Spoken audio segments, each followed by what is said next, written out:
Thank you, Tim, and good morning, everyone. It is my pleasure to welcome our guests and members of the RMIT community alike to the Future Campus Higher Education People and Performance Conference.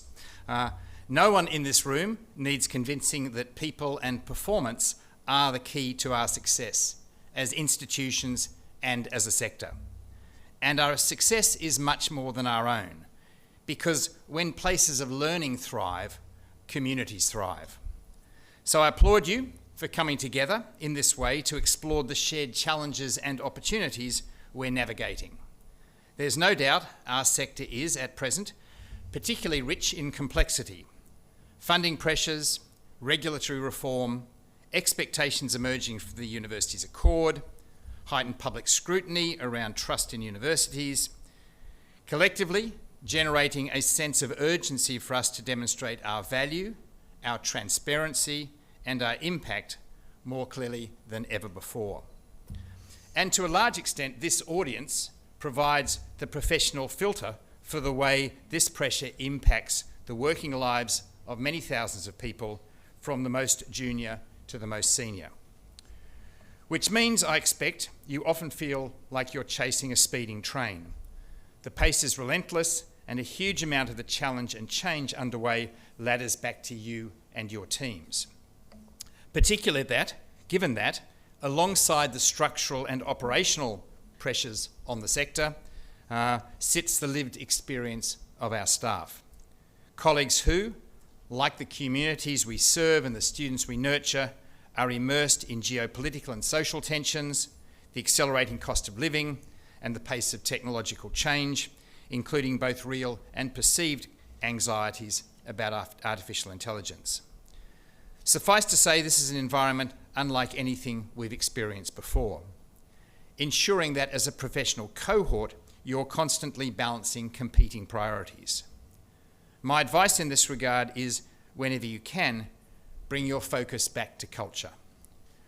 We know that when people are supported and included, and when they feel connected and safe engaging with their peers, we have the fundamentals for positive performance. And that shifts the nature of leadership work, from managing performance to enabling it, from setting expectations to creating the conditions for success, and from measuring outputs to inspiring people, meaning that our sector starts from a position of strength. We share knowledge, we impart skills, we present solutions to the pressing problems of the day, and we provide pathways for our students of all ages to achieve their goals. This work is purpose-rich in every sense, that purpose being, in fact, our greatest asset. At RMIT, this thinking has informed how we approach our strategy. We recognise that the pace of change and the prevalence of unexpected events, from pandemics to technological leaps, no longer makes a decade-long plan logical or even feasible. As a result, when we mapped our next 3-year horizon, we took the opportunity to increase our focus on being an inclusive and high-performing workplace. We know that people are at the centre of everything RMIT achieves and the positive impact we generate. And importantly, this strategic goal identifies that high performance and an inclusive culture are not the sole responsibility of our people team, but of our executive, indeed, every member of our community. Culture isn't created by a central function, it's the outcome of our everyday conversations and behaviours, and the moments we stand up instead of walking by.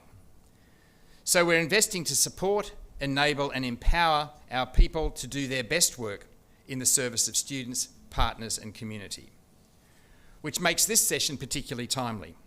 And I believe a key question to ask yourselves is this: how in practice do we do more than react to change and instead empower our people to adapt with it? How do we provide the framework for people to perform at their best within an almost constantly shifting environment, when ultimately our ability to deliver great education, meaningful research and real impact depends entirely on whether our people have the conditions, the capabilities, the tools and the culture to thrive in the circumstances they face. So be candid about your challenges, and share what's working and what isn't. Focus on the things that make the greatest difference to your people and in turn our institutions. Because if we respond effectively in this moment, we will create the right conditions to navigate the changes of the time and the changes yet to come. I'm now pleased to engage in a conversation with RMIT's Vice President for People and Culture, Gaynor Witts.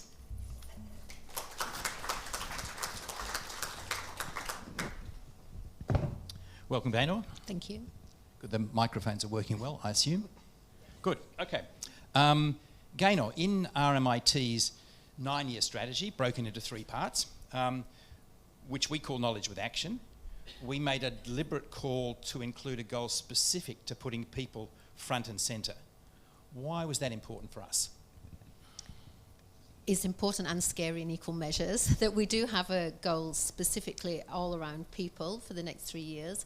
And I think partly, as you said in your opening address, Alec, it's incredibly important. We know that all of our success is based around our people and their performance. But to put that in lights and say to people, you're so important to us, that you've got a whole part of the strategy, goal number 5 is all around people. It shows our people and demonstrates to them that we do think they're important, and that actually without a goal centred around that the strategy is naught without all of the great people that do the work for us to bring the strategy to life all of the time. Good. Yeah. If we look ahead, there's a lot of complexity at the moment in the sector. What do you see as the challenges and opportunities for people and performance in that environment? And I'm probably preaching to the converted here, because I think everybody knows just exactly how tricky it is in the environment, both in society and in our particular sector as well. But there's so much coming down the line for us in terms of how we think about things, the pressures around people at the moment. We know that cost of living is particularly difficult for our staff and our students also. We think about social cohesion is such an enormous piece for us to play into, not just in a reactive way, but in a proactive way where we can demonstrate how important it is to us to get these kind of things right, to make people feel safe at work. And on safety at work, I think the psychosocial risks and risks to our well-being of our staff are so important as well, and that's certainly an area we're spending a lot of time on for sure. One of the biggest shifts that we're seeing at the moment is artificial intelligence. And what do you see as the opportunity, and what does that mean for our people? There's no doubt it's a huge opportunity, particularly when we think about the way that AI can assist us or augment some of the work we're doing, but balancing that alongside the very real fear that many of our staff feel about it, worried that it might take their job, take over their particular job, mean that they're not with a job anymore. So we're trying to balance that between the awareness for people, helping people use it in their day-to-day lives as well as in their work life seems to be a way to increase people's comfort and confidence with the whole world of AI, and balancing that with the worries that people have about what it means for their day job. And we've been having lots of conversations about it, because we know that when used properly, it's a brilliant tool to assist people with what they can do. But equally, it's got far-reaching implications for people's org design. So even presuming jobs are not lost through this, what we can see is that job design might look different. And how do we make sure that we design jobs to allow for people to have a balance of work? Because often the line that's thrown around is about it will allow people to do more high-value work. But we know great job design is a mixture of all different types of tasks, and flooding a job with all the high-value ones means that you might not have a balanced job at the end of it. So we're really paying attention to where we can use it to make things better for our team, but also really think about what it means in practicality for their jobs too. If I keep running with that theme a bit, I mean, if you look into the past and say, well, how have other technological changes been managed, and what's been the impact? I mean, if you go back to the Industrial Revolution, you'd say, look, there were lots of people who did manual work, and those jobs got taken over by machines. Now, clearly, in the long run, there's no doubt that society prospered. In the short term, there was a lot of dislocation as existing jobs fell away and new jobs appeared, but not necessarily with the same skill sets and an easy transition for people who'd been in the previous role. So I'm just thinking, I mean, as we work in our environment, let me say, with things like enterprise bargaining agreements and so forth on the table, how do we keep the trust of our staff that they will be at the centre of our attention, whilst at the same time we adapt as we will need to do to take advantage of some of these technologies?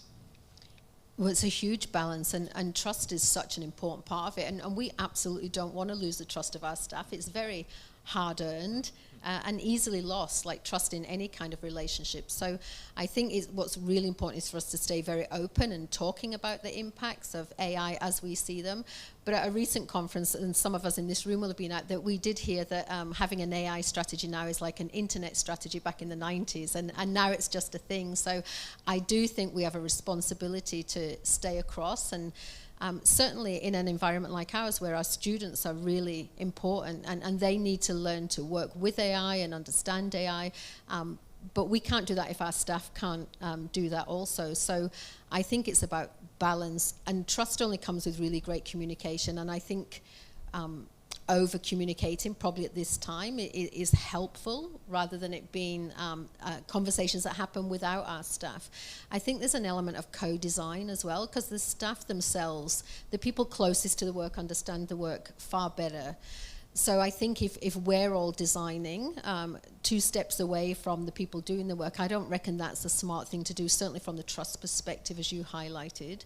So I think getting the people closest to the work to be able to see and describe how it might impact their roles positively is probably a really great thing to do.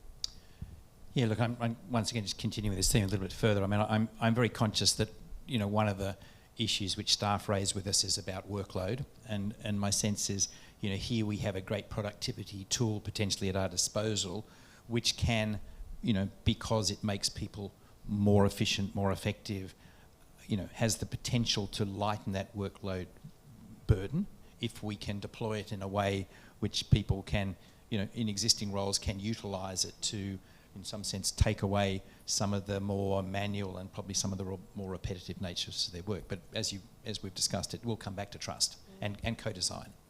Well, because I guess with any change, it's scary, even change that you want. So we do talk about workload a huge amount here and across all universities, I'm sure.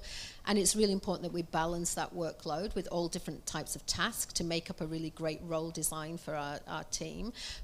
But it's scary, and even those that complain about workload and feel overworked or overburdened with the type of work they do, that's very different when we say then, well, here's this tool that's going to help you, because then that's scary too. But I do think that if we do design it with the staff, and I think that will really help. But I also think that we need to be talking about the positive impact on workload, and allaying fears where we know it won't impact jobs, the amount of jobs. Right now we're working on augmenting rather than replacing, but of course any change into the future is unknown for us, so it's important that we just stay across and continue to grow together with our staff. Good. Moving on, the university's Accord is asking a lot of us as a sector, particularly in terms of access and equity, so access and more diverse student cohorts in the sector, and providing incentives for universities to do more in that regard in terms of funding. How are you seeing that impact your approach to people leadership and management? Well, it's a crucial part, actually, and I guess the Accord is rich with so much information of what they would like us to change and think about into the future. The biggest challenge is that the student that they're talking about throughout the Accord is a different student than we've had in the past. And I think we've got to reframe what we think a good student is now, and help our staff do that. Because if our staff can't teach correctly, encourage them to research correctly, help them have great work experiences during our study time, if our staff can't keep up with that, then it really will impact the students that come here. So I think we have to reframe around what is a good student. I think we need to equip our staff to be able to help and keep up with the differing types of students that come our way, and also broaden our thinking about what success looks like. Because if truly our responsibility as staff is to help students be successful throughout their time there with us, when they graduate from their time with us and then go into the workforce, then we want to be a really big part about what that means. But there's no doubt it's tricky, because the student of today and certainly tomorrow in a Accord's vision for the future in higher education is very different than it was in the past, and we've got to acknowledge that. Yeah, so once again, I mean, one of the statistics I often use to people is to say, when I went to university, which was, in the 1980s, probably more than one generation ago, about 15% of the population went from school to university. That was the extent of participation at that time. And that cohort was a very, it was a very selected cohort, not only in terms of preparation, but also, to be quite frank, in terms of socioeconomic background. So, there wasn't the same, we've now moved to a situation 40 years later where we have a broad representation of students. We have more than 50% of students who go on from school into post-school education. The Accord has set an expectation that number will rise to 80% by 2050. As you've said, that gives rise to a very different sort of student that we are dealing with, we can't assume that they just will have support at home, a roof over their head, some sort of, pocket money or whatever. This is a situation, as we've expanded our involvement into broader society, we're dealing with students, for whom part-time work is probably the norm, but we're also in a situation then where, I suppose the challenges those students are facing whilst at university provide a very different challenge for them to involve themselves in and participate and perform with their studies. But of course it comes back to us then as well, as because to help our students succeed, which is our first ambition, right, we need to provide a greater range of support services. We need to deal with them differently. So I just, once again, in terms of the expansion of the role of the university, from what was really just providing tuition to now supporting students in a much more holistic sense.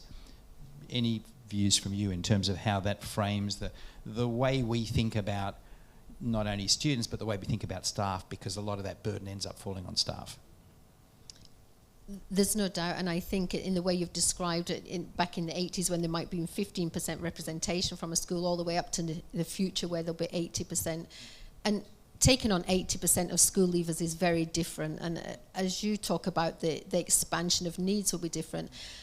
I think in the first part it's about us keeping up, making sure that our support services are better than adequate, that they are able to take care of all of the students throughout their studies. But I think the bigger piece of work is for our staff to understand what it's going to take for all different types of students to be successful into the future, and designing our education so that they don't need all these extra bits of support, because it's so baked in and absolutely central to making sure as many students are successful throughout their time with us and then into the workplace.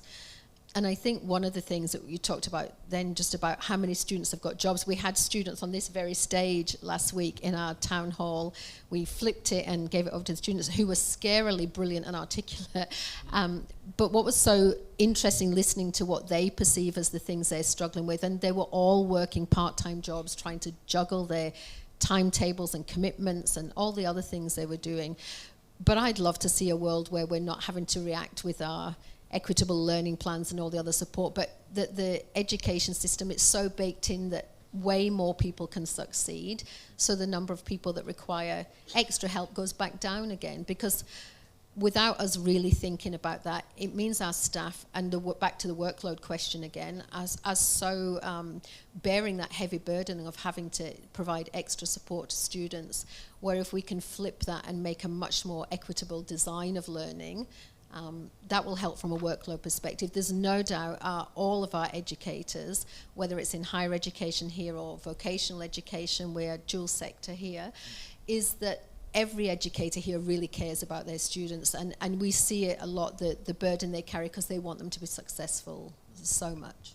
Yeah, look, and once again, I think, drawing on the dual sector element, I'm very conscious that, as we look at, the 50% participation rate at the moment, how that moves to 80%. Now vocational education will be a part of that, but it's just trying to think about the program designs, the way we'll deliver our learning, I'm personally probably have a view that we are at maximum participation in the existing models that we have. So the new models that we will need to develop to bring students into post-school education will be more work-integrated learning, more pay-as-you-learn type options, more things where we are, once again, but it does expand the role of the university it in terms of how we support students on that transition on their pathway, and once again it puts further burden on staff to be involved in different modes of delivery, which is not just going to a classroom and teaching,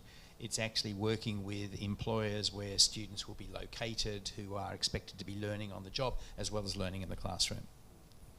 Well, I think it would be really naive for us or any university just to increase the numbers in the way that the Court have talked about without changing the way we provide education. And as you said, there's so many different modes that people will be studying into the future that we've got to equip our staff to be able to understand what that is. And it's a very different way of imparting knowledge than it's been in the past.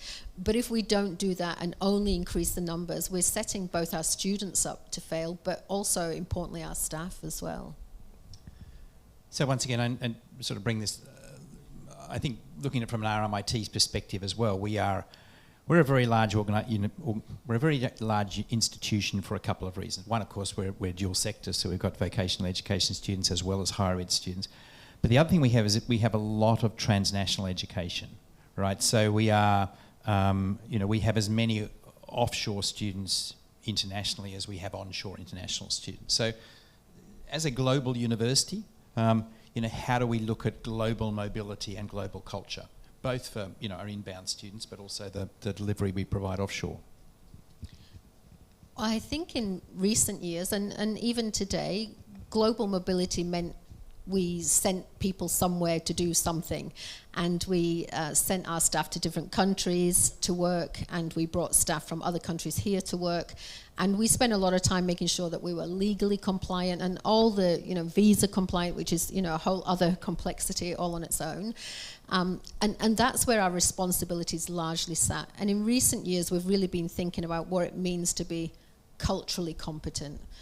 And the world, even for our staff that don't leave Melbourne, who are based here, they interact with colleagues around the world, they interact with students around the world. And the real secret to being successful internationally, I think, is about being culturally competent and agile in the way that we deal with different countries. I think that's really important, because when you show up in another country, I think about our Vietnam campus, for example. We've been there 25 years. We've learnt such a lot. And we have a commitment to that country as one example, but we want to impact society there as well, not just provide education. But I think for our workforce, it's about making sure that people understand the world's a much smaller place now than it was, but to be culturally competent means way more than just having the right visa to work there. It's about understanding the environment you're working, what's acceptable and not acceptable, but more than that, integrating in a way that you truly want to learn about all the brilliant parts about different cultures. And I think it is a big focus for us right now, but I think it will only get bigger in all the new geographies that we end up working in. Yeah, and once again, I was going to refer to your obviously experience in Vietnam, and I know you're travelling there today or tomorrow or so soon. And I think it's interesting for us when we think of how we operate in Vietnam, where clearly we have, strong culture here in Australia. We have a certain, model of delivery. We, in some sense, the reason students would enrol in RMIT Vietnam is partly to participate in that Australian educational model and the style of teaching we have, which is, more, I'd like to think, engaging and not just, didactic learning. But then again, we want to not overdo that, because we want to, in some sense, recognise what is special and valuable and unique about Vietnam. So we need to both contextualise it, but also, I think global culture, there's almost a trade-off between a model which says, well, this is the way we do it centrally, and we replicate that all around the world, to a model that says, well, every operation we have is informed by the local circumstances. And there's probably a continuing balance for that, but it's also interesting in terms of then how we work with our staff in Vietnam, where we have large numbers of Vietnamese staff, good numbers of Australian staff, and then a lot of international expatriates also in the workforce? I think it's a really great story in that we do have expats from all around the world in Australia. Our students there come because they want to receive an Australian degree. So it is really important that it has the element of international, truly international education. However, you can't just plug and play, and we do need to contextualize. And I think it's about, instead of us being at this head office which sends things to Vietnam and it happens in exactly the way we think, is about going back to the intent of what we were trying to achieve. So if I think from a staff perspective, recently we've been doing lots of work on child safety as an example, which all of you probably in the room are doing lots of work on. And it would be naive of us to pick up all of our policies here and say we'd like them to be that way in Vietnam. But what we know most of all is it's really important for us to have a child-safe campus where any students under 18 are safe and looked after and cared for. And we could just take our policies over there, but what we learned not so long ago is that in Vietnam, for example, the only people that can report suspected child abuse are parents, and nobody else can, not educators, not teachers, not social workers. So you can imagine a policy that we have here looks very different. We are compelled to report, and it's very different in the law there. But if you go back to the intent and the first principles is to keep children safe on campus there, then what do we need to do there to contextualize it? And it doesn't mean that we look at that as our base minimum and we work within our legal environment, but we always will do more than that because we also see it as our job to help with the community over there too, and everything we can do there to look after children and families is incredibly important to us. Yes, and clearly, I mean, it's a good example of where we both need to live within the rule of law that occurs in Vietnam, but we also, as an accredited body issuing Australian degrees in Vietnam, we also need to meet all of our regulatory requirements for tech. And sometimes they will be additive and sometimes they will be contradictory. And in some sense, I think it's a challenge probably both for us managerially but also ethically in terms of trying to work out, well, how do we set the standard overseas when there is a local standard which prevails, which we may judge as being a lesser standard than we are prepared to accept. And we always go higher wherever possible we can. We absolutely learn the law and understand the law of the context we're operating in. But I would think in 95% cases we've been able to help educate our local people there. We've been able to work really closely with the government there, the police forces there, all the people that would take care of children in this particular example. And we held the first child safety conference that Vietnam have ever had 18 months ago, which was a huge thing for us to do, and educators from all over the country came.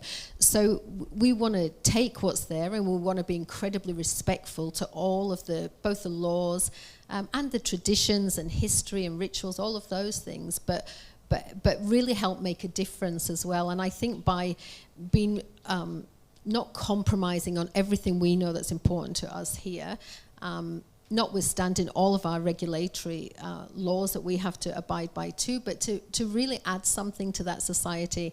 And in fact, since we've run that very first Child Safe conference, we've been inundated with requests for more advice, more help, more learning in that space. So there's a huge appetite to want to know more, and I think that's where we can partner together to make a difference there. I've got a couple more questions for Gaynor, but I'm looking at my watch thinking there's probably opportunity after the questions that I ask of Gaynor for questions from the floor, if anybody wishes to participate. So anyway, if you want to get your minds thinking at the moment about potential questions, I will persevere, but I've only got a couple of questions more. So Gaynor, there's a lot underway at RMIT and the People and Culture team at the moment. What are you most proud of what you've achieved so far? There is a lot happening, which is great. I think one of the biggest achievements is probably our more recent leadership model that we launched at RMIT. We know that adaptive leadership, being able to deal with ambiguity is such a difficult thing for leaders to learn, but so incredibly important. And as many of you know, you can create wonderful models in a great people and culture team, and then you can spend the next year fighting about why you chose that model or not a different model and all of the things. So we decided to flip it, and we interviewed about 450 leaders to come up with what they felt were the most important capabilities we would need over this next 3-year horizon. And we did that with our most junior leaders, first-time leaders, all the way up through management layers, and even our council participated in a capability card sort. And what that showed us were there were 4 capabilities that everybody thought they needed, regardless of level. And they were: instills trust, communicates effectively, ensures accountability, and drives vision and purpose. So we've set a real stake in the ground to say we know that no matter what level of leadership you are, people want to feel that they can trust you. They want to know that you can communicate well with them and openly and honestly. And they're looking for leaders that can drive vision and purpose. And I think at a time where society feels wobbly and there's so much uncertainty in the world and such a lot of horrible things, I think wherever we can give certainty and provide a purpose here. There's a lot of people work here for the purpose of education, so we want to be able to provide that. And ensures accountability. I think there's low trust everywhere in society, and I think there's an expectation that leaders here will do what they say they will do, and it's incredibly important. And given that so many of us felt that accountability was a big piece, it's something we're really working on. But I'm proud of that model because we haven't had any pushback from any of our leaders anywhere, because it's their model. We've just packaged up what they told us, and I think that was a really great way to do it, differently than we'd done before, but I think that's really helped us. And it informs everything then. It informs our recruitment practices. It describes very clearly what kind of a leader will be successful at RMIT and the kind of leadership that we want to have. It informs our performance. It informs our development offer as well for leaders as well, to help get better wherever you start already today, to build on that for the future. So picking on one of those 4 attributes in your case, which is driving vision and purpose, what excites you about the future? What are the things that you are, I suppose I'd say, most positive about in terms of, you know, the opportunities in front of us as a sector and at RMIT in your portfolio? Well, I mean, I think there's so much we're ahead of enterprise bargaining, which always comes up sooner than you think it's going to come up. But I think we've got an opportunity to say that we get very plugged into our enterprise bargaining, of course, because it takes huge amount of hours, huge amount of efforts on both sides, working with our union colleagues as well. But I'd love to see the enterprise bargaining just be the base minimum that we have to do here. So that's what we will sign up to protect our staff and to look after them and provide them great conditions in which to work. But I think as a university, we should just look at that as our base level. We can do way more than that too, and I think we've got opportunity to do that by joining up with our staff on tricky topics like AI is a tricky one, but by listening to them. I think about another project that we're working on at the moment around hybrid work and where we work, which is a very controversial topic in any university. And we could have gone down the easier road about mandating, and certainly there's a lot of people been calling for a mandate to make it easier to manage. But we wanted to show that we trust our people. We understand that less than 10% never wanted to be here, and less than 10% wanted to be here 5 days a week, and most other people in the middle wanted to do most work here and some work at home.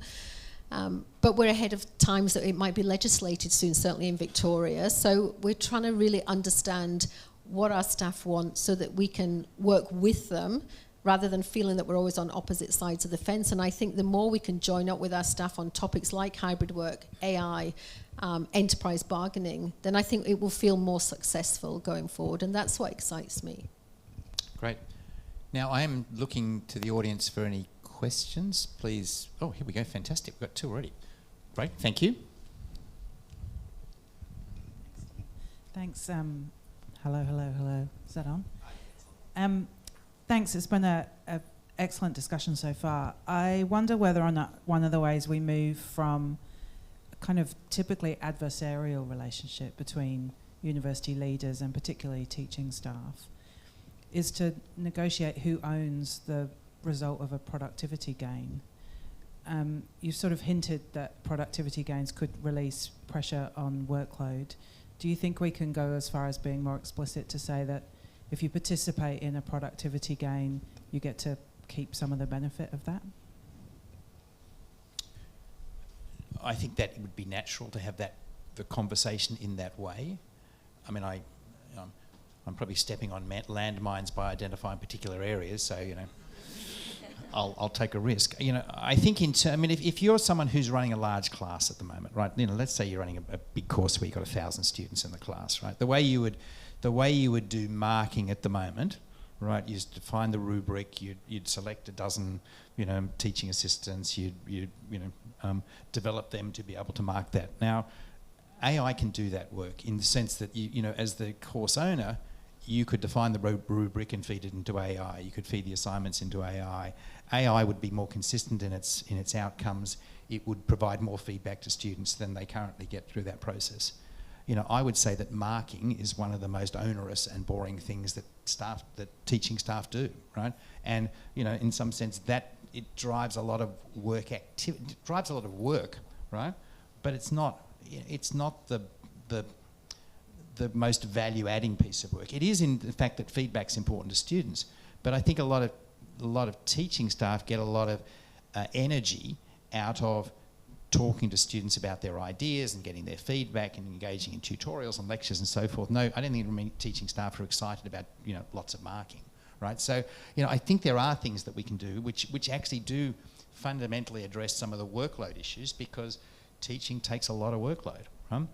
So I think there are opportunities, but once again, I think that almost needs to be the starting point for a conversation, which is if people are feeling, where are teaching staff feeling most pressure at the moment? Which are things that are consuming most of their time? High on my list would be marking, right? Probably second only to sort of bureaucracy and administration, right? Which are also things that we need to use technology to try and drive out of the university. So yeah, my sense is that would be a normal and natural negotiation. I like that your response segues nicely into my question. Diane from Kaplan Business School, thank you so much. You talked a little bit about AI, the use of AI and training staff in using AI. Two parts to my question. One is, assuming you're already training your staff in using Gen AI and AI in everyday tasks, have there been strategies that you've had positive responses to right at the beginning? And second one, there was no buy-in at the beginning, but later on saw buy-in from staff. Thank you. Do you want to go or do you want me to go first? Yeah, I think we're still quite early in that piece. So yes, we have seen some positive, but it's kind of, one of our strategies was to deploy the tools to our staff and see what happened. One of the really strong early pieces of feedback we got was saying don't put too many guardrails around it and governance around it and make it so scary and difficult that people either go underground and create great workarounds using AI, or you just terrify those others that didn't want to use it in the first place by putting so many guardrails. It felt quite frankly terrifying. So we have come up with some guardrails that say, look, if it's something that's localized to you or your area, then go ahead, and it doesn't cost a huge amount of money, just go ahead. We'd love to know about it so that potentially other people could benefit from it. But we want to find a really good ground middle that I don't think we've quite got there yet, but I don't think anybody else has. I keep looking out there to see between great governance so that we don't scare people and AI has an appropriate usage in our university, but at the same time people have got freedom to experiment or play or try things as well, and I think that's the lesson for us, is to find the balance. So I don't think we're quite there yet, but it's something we're really paying attention to.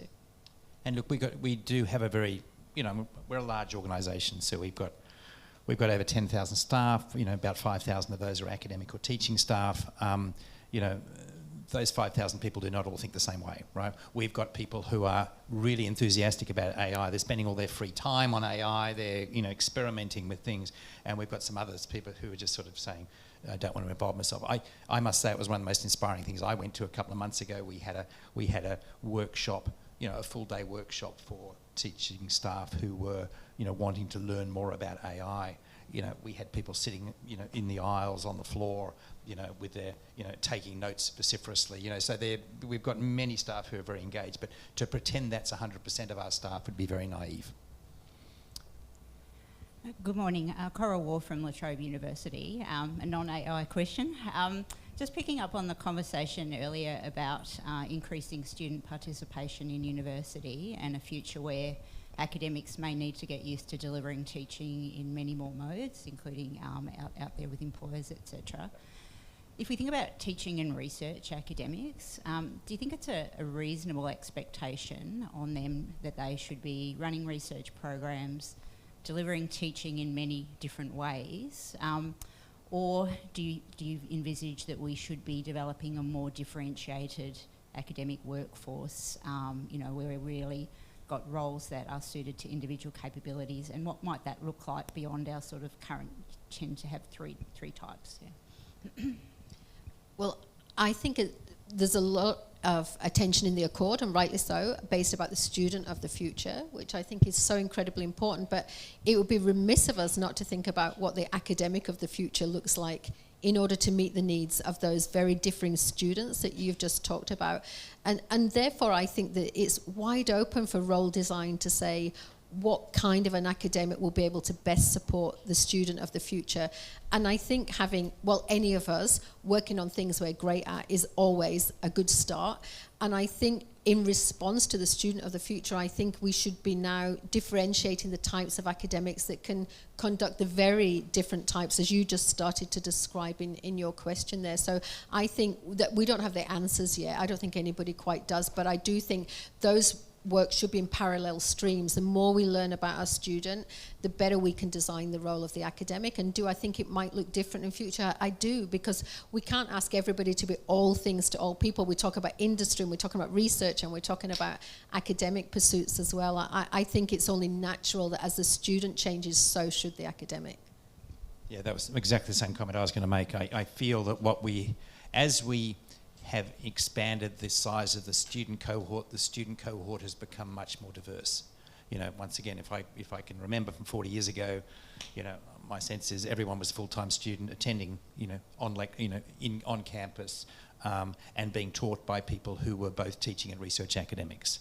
And my view is students are much more diverse now, and I expect academics to be much more diverse. That does not mean that there is no future for the teaching and research academic, but I think we will require more, people who can deliver, in different modes, people who've got expertise online, people who know a lot about, working with employers and delivering in the workplace. So I think it's natural that we will expand, but I don't think we will expand just by hiring more of the same.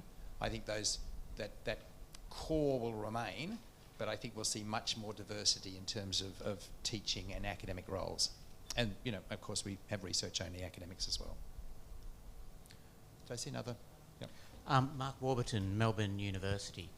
I'm somewhat amused by a sort of meta-narrative in the sector that comes out of the Accord about the sector expanding, 80%, implication 80% of, it's 80% of young people will go to tertiary education.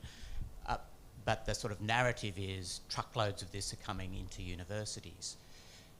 None of this is grounded in current objective reality, which is that the government has been,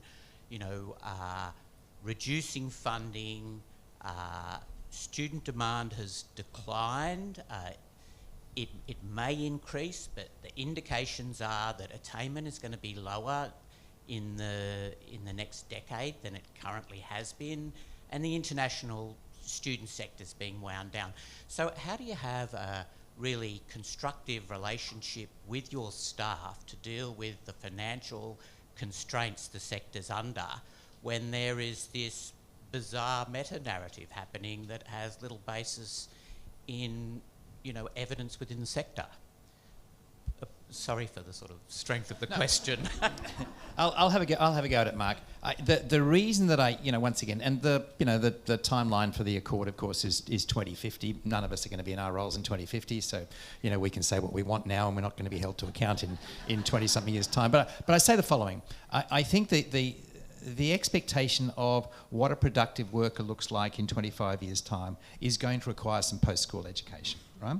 Now, I'm on the record of saying I don't think it's just more of the same. I think we are probably at peak capacity for the number of students who will attend as full-time post-school leavers, attending campus, having a traditional education. So my view is the growth needs to be in vocational education, but needs to be in lots of other models which will capture students for whom the university proposition today isn't working. Because you're right, we're not seeing a significant demand surplus over the number of places that's available. So at the moment, we've got about 50% of school leavers who are looking to go to university and TAFE and so forth. Now, to serve society and equally importantly to serve those young people in the future, we need to give them pathways which will enable them to get the skills and knowledge they succeed to be, to be able to successfully contribute in the workforce, in the economy and so forth. As I said, my view is that's going to require some pretty creative thinking for how we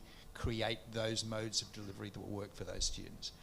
The reason that I'm supportive of the goal at one level is that all the projections I've seen about the workforce requirement for the future is that if you haven't got any skills or knowledge post-school, your employment opportunities in the future will be in decline, and we don't want that for society.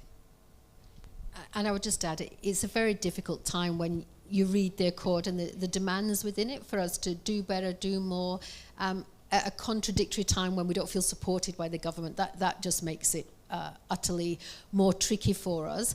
I think the 2050, I totally agree, we should create all sorts of things for the next generation of workers after us to do, but I do think it's always easy to deal with challenges when you feel fully supported to do that, and this is a really tricky time for us in terms of the government and its support of higher education. But I do think what we do know is that the worker will look different in 2050, and so will therefore the students as well. So it's something that we continue to focus on, but not easily because of that clash as you described. Thank you.